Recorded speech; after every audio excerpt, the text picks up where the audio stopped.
Hi friends, I'm Meg with Cook with Meg. I have my apron on today because we are about to do some baking together. I'm going to show you how to make banana muffins using a really interesting ingredient that might be in your pantry, and that would be chickpeas. Not only does it stretch the recipe, but it also eliminates the flour and boosts the protein. But first, let's talk about my bananas. They're not quite where they need to be. I want them to be nice and ripe. So did you know that you can actually put bananas into the oven at 300 degrees Fahrenheit and bake them for about 15 minutes until they start to darken? Take them out, let them cool, squish them into your bowl. You will have ripe and ready to go bananas. So I'm going to meet you back here in 10-15 minutes once my bananas are ripe. Hi friends, we are back, and I wanted to show you what the very hot banana looks like. So my banana, as you can see, it's still yellow on one side, but look how dark literally 10-12 minutes got me at 300 degrees. So I have one already down in the bowl, and I'm just gonna peel the second one, and it's definitely helped ripen my banana. And had I left it in there even longer, it really would have made it super ripe and super squishy, which is pretty fantastic. So if you don't have any overripe bananas, now you know the trick on how to get those ready to go. So this is a banana muffin, skipping the flour, but we're adding a very special ingredient that many houses have in the pantry, and we're using chickpeas. Chickpeas are packed with nutrients. They've got so much protein. They definitely are a very healthy ingredient that you can add into your diet. And we need to add 1 1/4 cups. So we've got 2 very ripe bananas, and we are adding 1 1/4 cup of chickpeas. Now I'm gonna have some leftovers. Don't get rid of those. Those are amazing for salads. They're so delicious. You can roast them in the oven and make crunchy little snacks with them. You can freeze them. You can put them in stews, in soups, in chili. Really endless. And a chickpea that comes right out of the can is fully cooked. They're a little bit creamy. They're a little bit nutty. You can make hummus. Delicious. Perfect addition and kind of a neat way to boost the nutrition in our muffins. So I have a potato masher. Now, if you are a family that's really picky about texture, you can definitely put this into a blender. If you want to go into a blender, into a food processor, if that's more your speed, go for it. But what I'm doing is I'm just taking my potato masher. This is a fun step the kids can get really involved with. And we are going to mash as best we can the banana and the chickpea together. I really would be tempted to get in with my hands right now. I won't. I'll be proper, but it's calling me. If you want to get in with your hands and really give those a really good mash, go for it. I'm going to grab a spatula here. So we're making banana muffins, and we're actually skipping the flour. So these become gluten-free. If you used a coconut oil, they could even become dairy-free. We are adding some eggs, and I am adding butter today. But basically, it's also a great way to take out a little bit of your aggression here. Just mash it all up. 1 1/4 cups, or a small can of chickpeas. So this happens to be a large can. This is 19 ounces, which is 540 mils. Sometimes you can find a 14-ounce can, which is 398 mil. If you can't, don't worry about it. You'll just have 3/4 cup left over of chickpeas. And I actually really like when I have leftovers because I use them the very next day. They'll stay in the fridge easily for a couple of days. Or you can put them in the freezer. All right, so chickpea and banana. If it's not mashed to your liking, you can absolutely continue. You could put this into a food processor and blitz it. You could also put this into a blender if you had a blender that would do a small quantity. So I've got my recipe here at Cook with Meg. We always follow the recipe, keep it handy, whether it's printed beside you or whether you have it, you're reading it from a phone. Large bowl, spatula. Muffins are pretty fun and they come together really quite easily. I do need to grab some cinnamon. And I'm going to grab a measuring spoon here. And we're good to go. So I think those are mashed as much as I need them to get mashed. The oven will also break down a little bit of it, which is really good. To this, we are going to add some oats. So rolled oats, I like large flake oats.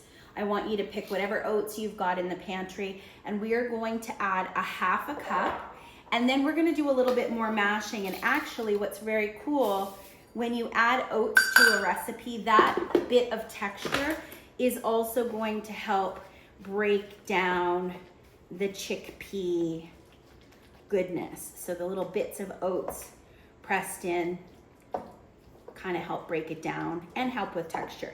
Now, something that I will mention to you right away, muffins traditionally, we don't want to ever over mix them. We want muffins not to be tough. So we don't want to spend a lot of time over mixing them. But what I will say with this stage, you can over mix. We really want this part over mixed.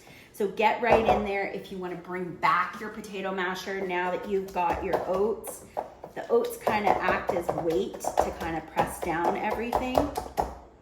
Really get in there. I saw a few little pieces that I want to demolish and smash a little bit more. So smashed banana, smashed chickpea, and rolled oats. They can be 5-minute oats, they can be instant oats. They can be quick cooking oats. Just don't choose steel cut oats because they will not work. Not for this recipe. Those need to get cooked for quite a long time. Okay, this is looking great. The oats actually really help. We didn't need a blender. We didn't need a food processor. We just used our muscles. All right, so 3 things are in my bowl right now. We've got chickpeas, we've got 2 ripe bananas, we've got some rolled oats.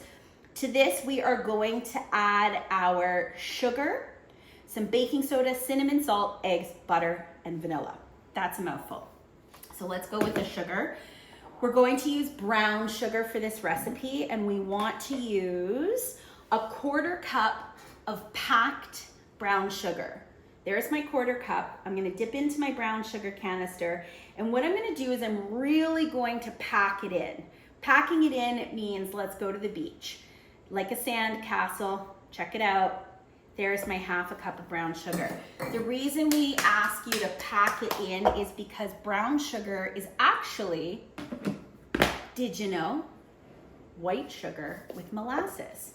And what we want to do is we want to get that moisture. We're adding more moisture. We've got the banana, we're going to have eggs and butter, but we want that caramelization, that beautiful, rich, deep flavor of molasses that you get from brown sugar. So a 1/4 cup of brown sugar. And now we are going to need some baking soda. Give me 1 sec, I'll grab that.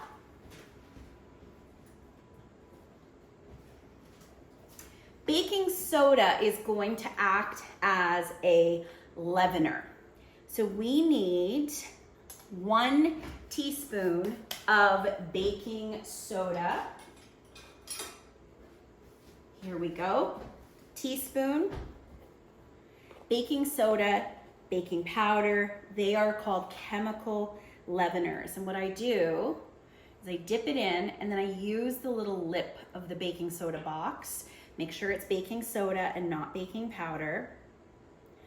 Normally I mix my wet and my dry separately, but because these are kind of an easy to pull together muffin, I just sort of sprinkle it right over the top and I'm okay with that. We're gonna give it a good enough mix here. We're gonna go in with a 1/4 teaspoon of salt. We're gonna crack 2 eggs. I always crack my eggs in a separate bowl. I do that for a number of reasons. Number one, I want to make sure that the egg is good, not any shells. We're not dealing with any little bits and pieces. It's just a good habit to get into, to crack your eggs in a separate bowl. Take a little peek, everyone's good.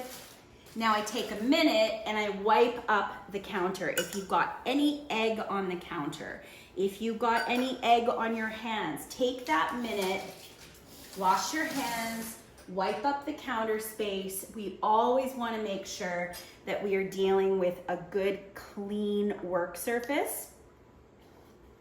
We're going to put in a half a teaspoon of ground cinnamon. Perfect. And we're going to put in a teaspoon of vanilla extract.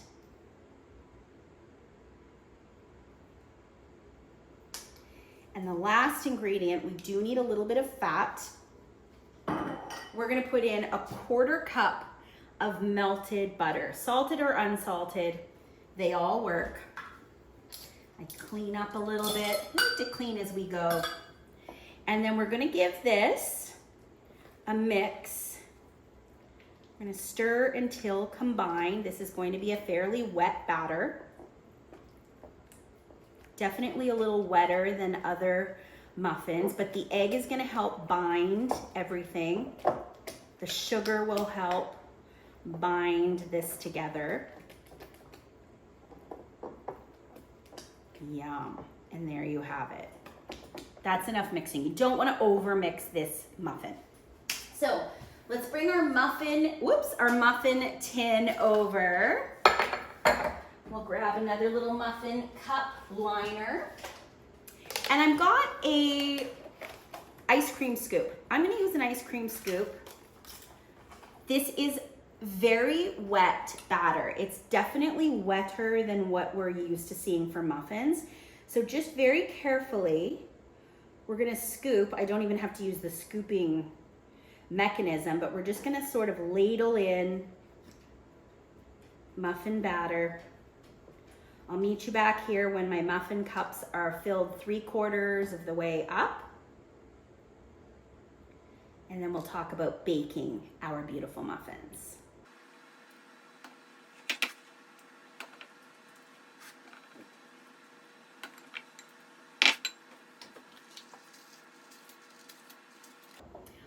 Okay, there you have it. We've got 12 muffin cups filled about 3/4 of the way. And what I love to do is sprinkle on a few little chocolate chips, maybe not to all of them, maybe just to a few of them. Again, take your pick. Maybe you have different eaters in the house. Some like milk chocolate chips, some like dark. Maybe it's white, maybe it's none. Maybe you sprinkle a little bit of almonds or a little bit of nuts on them. Coconut works well too. I'm gonna do half with chocolate. So again, just a little chocolate on top. I don't necessarily put it through, just a little sprinkling of chocolate chips on top. So here we go. We're gonna go into the oven for about 18 to 20 minutes. We do want the toothpick to come out clean. There goes my dog behind me. So it's time to put these into a preheated 375-degree oven. I'll meet you back here when my muffins are cooked. Hi friends, look what's out of the oven. Our beautiful banana muffins using chickpeas. Now I do want to tell you they have baking soda, not baking powder. So because we've kind of gone the health route a little bit, they're not going to be as puffy as you would get with a regular bakery style muffin. And we do have a class for that. But I just wanted to show you, this is ultimately what we're looking for. Take a toothpick and just very carefully poke your toothpick down the center and pull your toothpick out. And if it comes out clean, that tells me that the muffin is ready to go. Now these are way too hot to be peeling and eating. Can you see the steam? But I never can wait because I want to taste them. So I'm going to grab a little fork. I'm going to grab a plate and I just want to take a little bite. You want to wait till they're fully cooled before you dig in. But look at that. Banana. You got the little chunks of chickpea, which I'm okay with. Very hot, very hot.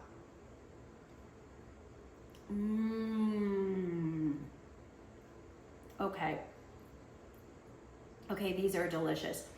The chickpea actually gives them a bit of a really nutty flavor. You pick up on the cinnamon. They're very light. They're very fluffy.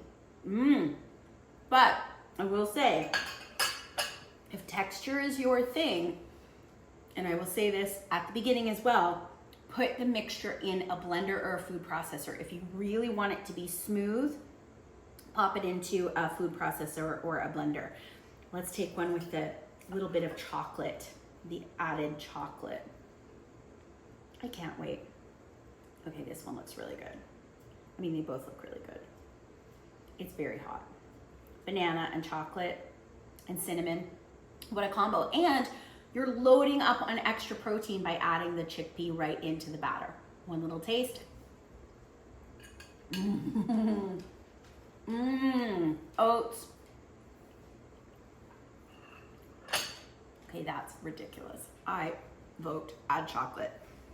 Oats, banana, chickpea, nuttiness, a little bit of chocolate, a little bit of cinnamon. These are such a perfect portable little treat. Again, they don't have flour in them. If you wanted to add a little flour, you certainly could, but they're ready to go on their own. Let them cool completely. To store them, pop them into an airtight container. They can last on the counter, or you can pop them into the fridge, and even better, put them into a storage bag and put them into the freezer.